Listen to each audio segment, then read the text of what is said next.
Hey loves, welcome or welcome back to my channel. If you are new here, my name is Faith, and today guys I'll be checking out Thomas Sowell, and we'll be discussing what people got wrong about slavery emancipation in USA. And you guys, I'm super excited for this.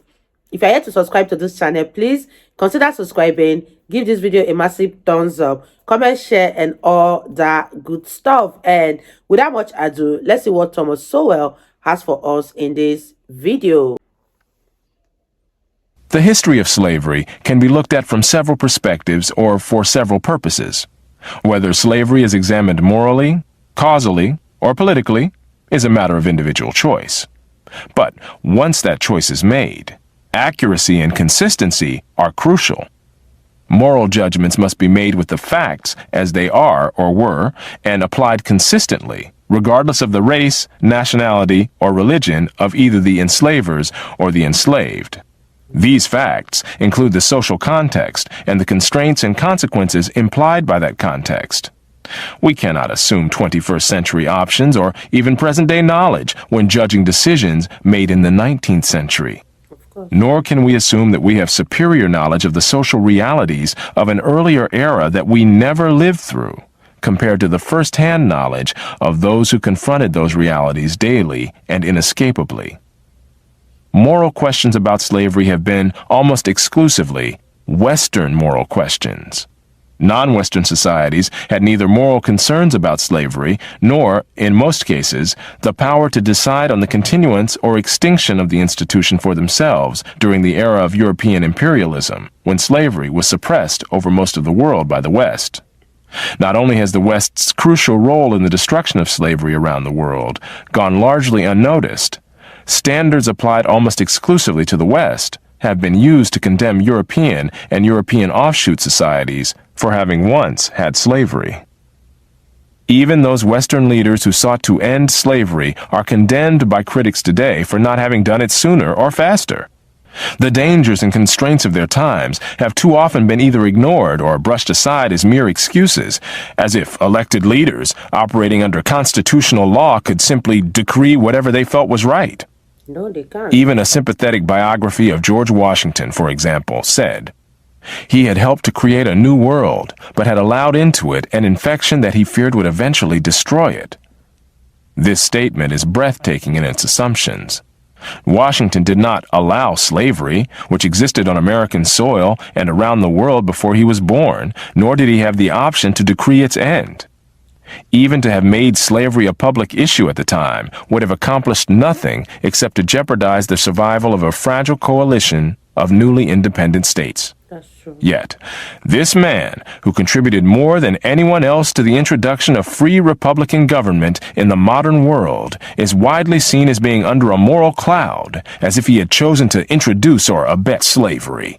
Washington's actual behavior illustrated what Adam Smith had said decades earlier in his theory of moral sentiments, that a man prompted by humanity and benevolence, when he cannot establish the right, will not disdain to ameliorate the wrong. Abraham Lincoln, who took advantage of a military conflict to stretch his powers as commander-in-chief to the point of issuing the Emancipation Proclamation, has been downgraded in the post-1960s world for not having done it sooner, more sweepingly, with more fervent moral rhetoric, and with affirmations of the equality of the races thrown in. The serious legal and political risks that Lincoln took when he emancipated Southern slaves are ignored. There was no groundswell of public opinion, even in the North, for freeing slaves. On the contrary, in a war-weary nation, it was feared that the Emancipation Proclamation would stiffen Southern resistance and reduce the chances of an early negotiated settlement of a conflict that killed more Americans than any other war before or since. Lincoln himself was unsure what the net military effect of the proclamation would be. Yet, military necessity was the only rationale that had either a constitutional basis or a political chance of being accepted. Those in later times who judge only by words may be disappointed that Lincoln did not make a ringing moral case for emancipation. But seldom, if ever, do they ask whether they would have made the proclamation more likely or less likely to survive both constitutional and political challenges. despite Lincoln's mastery of moral rhetoric. Some consider his Gettysburg Address the finest speech in the English language. The Emancipation Proclamation was written in such dry and dull language that it has been likened to a bill of lading. But Lincoln understood that ringing rhetoric can be as counterproductive in some situations as it is inspiring in others. To have made the moral case for emancipation in the proclamation would have undermined its acceptance as a matter of military necessity. The earlier emancipation of slaves in the British Empire likewise invoked military necessity and avoided ringing humanitarian rhetoric in order to maximize the range of its political support. As a distinguished scholar aptly put it, we are so conditioned to expecting interest to masquerade as altruism that we may miss altruism when concealed beneath the cloak of interest. As it was, Lincoln was viciously attacked in the Democrats' press for issuing the Emancipation Proclamation. Nor was this simply a question of his own political career being in jeopardy. Lincoln warned Andrew Johnson to remember that it cannot be known who is next to occupy the position I now hold, nor what he will do.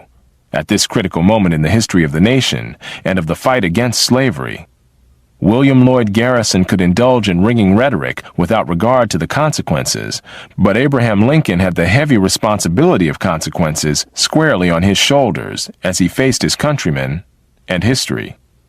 Lincoln had been elected to his first term by a plurality rather than a majority, and it was by no means certain that he would be re-elected, especially with the controversy over the Emancipation Proclamation swirling around him. Those who view slavery as an abstract moral issue are as disappointed with Lincoln today as William Lloyd Garrison was at the time. Garrison was dissatisfied with the language of the Emancipation Proclamation and with the fact that it did not decree the total abolition of slavery, rather than just its abolition in the southern states at war. He seemed oblivious to the huge legal and political risks that Lincoln was taking, as many in later times would be when they criticized the limits of his actions and words. But had Lincoln's real concerns extended no further than the military effects of the Emancipation Proclamation, it would be hard to explain his many and strenuous behind-the-scenes efforts to get slaveholding border states and the Congress of the United States to extend the ban on slavery to the whole country. Garrison's rhetoric may look better to a later generation, but the cold fact is that William Lloyd Garrison did not free a single slave, while Abraham Lincoln freed millions. Wow.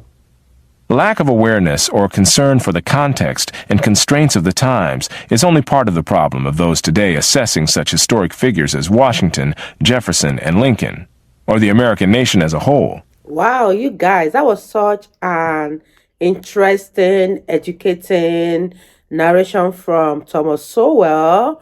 I'm really having a blast knowing about the histories of slavery and other aspects of the American history. This was such a good one. And I've learned a lot from listening to Thomas Sowell's narration of this historical event. It was such an eye-opener. I really had fun reacting to this video. If you guys totally enjoyed watching, give this video a massive thumbs up, comment, share, and all that good stuff. And this is me officially signing out. I'll see you guys in my next video.